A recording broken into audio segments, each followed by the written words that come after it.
Olá, mais uma vez com você no Café com o Pastor, respondendo perguntas que há dúvidas em seu coração.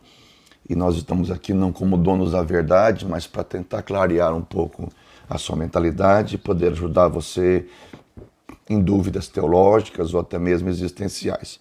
A primeira delas é o texto de Gênesis 4, 3, 4 e 5, quando diz que Caim apresentou a sua produção ao Senhor e Abel ofereceu as melhores porções de cordeiros.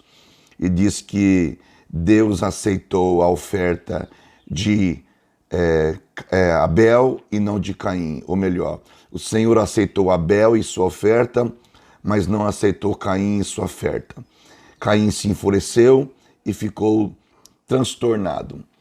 A explicação que você me pede é o seguinte: na verdade, a questão toda, muito embora possam dizer que a oferta de Caim era a oferta da terra, e como oferta da terra era a oferta da lei, porque ele se esforçou para fazer e cuidar da terra e oferecer para Deus o produto do seu esforço, então seria a lei. E a oferta de Abel seria o cordeiro que prefigurava o cordeiro de Deus que veio morrer em nosso lugar.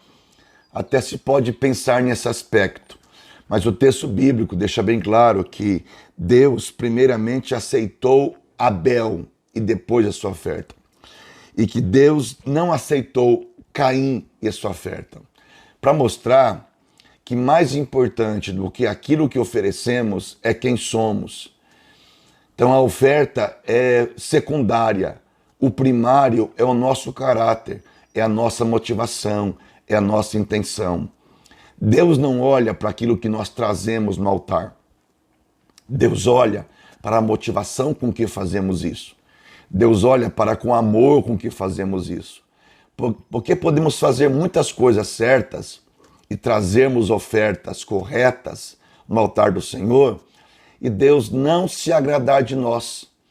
Por isso que lá em Salmo 51, no final, Davi diz: o Senhor não se agrada de holocaustos e sacrifícios, senão eu te daria isso. Para Deus, o Senhor se agrada de um coração quebrantado e contrito. Então, a pessoa do ofertante é maior do que a oferta. Tá bom?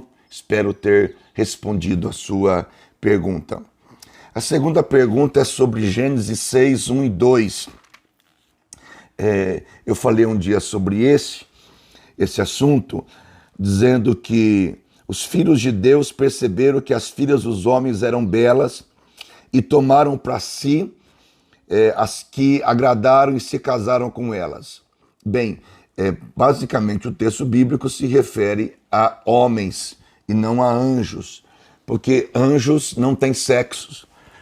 Porque quando o texto bíblico diz os filhos de Deus perceberam que as filhas dos homens eram belas, tomaram para si e se casaram com ela. O termo hebraico aqui, yada, quer dizer intimidade ou relação sexual. Aqui você me faz a seguinte pergunta: o que fica claro pelo texto que desagradou a Deus, e posteriormente temos manifestações humanas de anjos, como em João 5. Em João 5, no tanque de Betesda, ali havia um anjo que descia de tempo em tempo e assim fazia. Esse anjo não mantinha relações sexuais com as pessoas. Por quê? Porque anjos são mensageiros de Deus. Anjos trazem respostas de Deus às perguntas dos homens. Pode ser assim, anjo mensageiro. Ou pode ser anjo que liberta, anjo que atua, anjo que age. O anjo Senhor acampa-se ao redor dos que o temem e os livra. Essa é a verdade. Então Deus pode, como Deus envia anjos, nós estamos cercados por anjos. Nós não os vemos, mas são anjos que nos protegem no dia a dia. A Bíblia nos diz isto. Hebreus 1,14 diz que os anjos são mensageiros de Deus para proteger aqueles que hão de herdar a vida eterna. Então tem anjo de Deus ao nosso redor nos livrando o tempo todo e nós nem sabemos, nós nem temos conhecimento disso. Aí você pergunta em Coríntios 11, 10 sobre o sinal do poderio por causa dos anjos. É o seguinte, os anjos não guardaram, quando você fala de anjos aqui, os anjos que não guardaram a obediência e a submissão a Deus no céu, e 1/3 desses anjos precipitou-se na terra com a rebelião de Lúcifer ou de Satanás. E esses anjos estão debaixo de juízo, alguns deles ou muitos deles estão já em tormento debaixo de juízo. O texto bíblico diz sobre marido e mulher, igreja, Deus, Cristo, igreja, marido e mulher, para mostrar a importância da submissão. Porque quando quebramos a lei da submissão, nós trazemos sobre nós juízo. Então, aí você faz a seguinte pergunta. Este último texto de 1 Coríntios 11, verso 10, tem relação pelo motivo inicial de Gênesis 6? Em princípio, não. Por que não? Porque esse texto, como disse, de 1 Coríntios, capítulo número 11, versículo número 10, vai falar sobre a importância da submissão no reino de Deus e mostrando que aqueles que não guardam o princípio da submissão, da ordem, eles serão precipitados, eles perderão muito. Quando nós somos rebeldes, nós trazemos sobre nós muitas coisas más. A rebelião nos traz prejuízos e consequências. Olha, 11:10 diz o seguinte: e não se queixem como alguns deles se queixaram e foram destruídos pelo anjo da morte. Que anjo da morte foi esse? Quando os anjos entraram, a Bíblia diz que entraram e foram no mesmo dia mortos 23.000 pessoas lá no Antigo Testamento. E por que morreram? Por causa da rebelião. Então esse texto bíblico vai mostrar o quanto eles se rebelaram contra Deus, foram atrás de ídolos e foram atrás de imoralidade sexual, e como Deus os rejeitou por falta de submissão e de obediência. Tá bom? Espero ter respondido para você essa lição. Então vou recapitular. Gênesis 6, anjos dali, filhos de homens, filhos de Deus, são homens e mulheres. João 5, é um anjo que descia em certo tempo para providenciar uma cura às pessoas. 1 Coríntios 10, versículo número 11, fala do tempo em que Deus mandou um anjo da morte para destruir aqueles que não creram em Deus ou que não permaneceram fiéis e submissos a Deus e a sua palavra. Tá bom? E mais um texto. Pastor, devo devolver o dízimo de férias ou outros rendimentos fora do salário?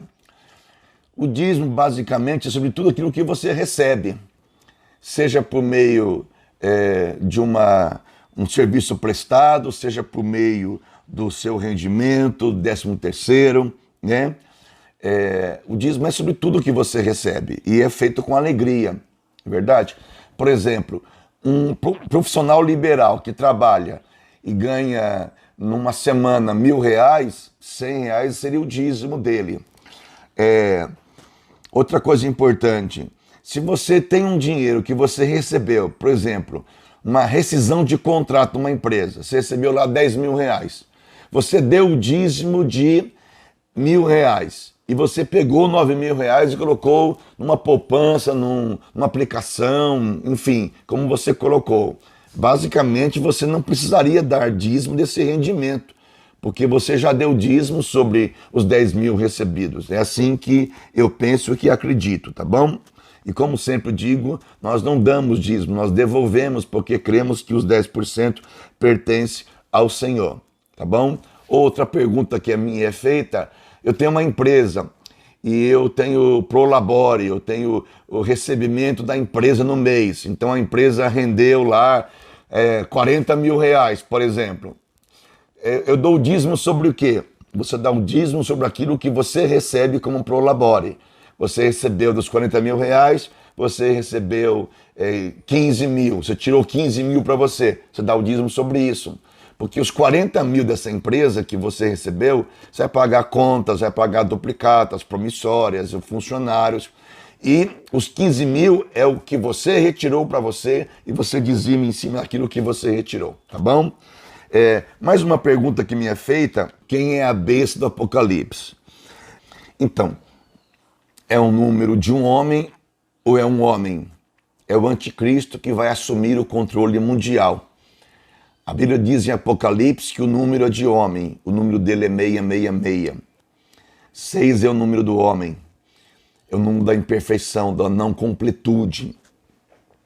A Bíblia diz que ele vai, como diz aqui Paulo, que ele vai, é o homem da rebelião, da rebeldia, da perversidade, um homem que não submete-se à lei, é um homem que vai trazer destruição, e ele diz que ele vai se opor a tudo que se chama Deus e todo objeto de culto a Deus, e se assentará no templo de Deus em Jerusalém. O povo de Israel vai voltar a oferecer o sacrifício, o templo será reconstruído, e ele vai se assentar no templo de Deus e vai se passar como Deus. Primeiro temos que perceber que a palavra anticristo não quer dizer só contra Cristo, mas pode ser também no latim, no lugar de Cristo, aquele que substitui a Cristo. Esse que é o homem da perversidade. Ele vai assumir o controle mundial. 10 países do mundo entregarão todo o poder a esse homem e ele vai reger o mundo, trazendo soluções políticas, sociais, administrativas, especialmente econômicas. Tentar pacificar o mundo. E a Bíblia diz que haverá 3 anos e meio de muita paz sobre a terra, tal como nunca houve. As ideologias políticas vão acreditar a esse homem todo o poder de ter feito todo um sistema mundial que vai ter muita paz e muita tranquilidade. Mas no meio desse tempo, que será um tempo de 7 anos, ele vai romper o concerto de paz e vai tentar destruir todos os filhos de Deus e todos os que se chamam servos de Deus, se levantará especialmente contra Israel.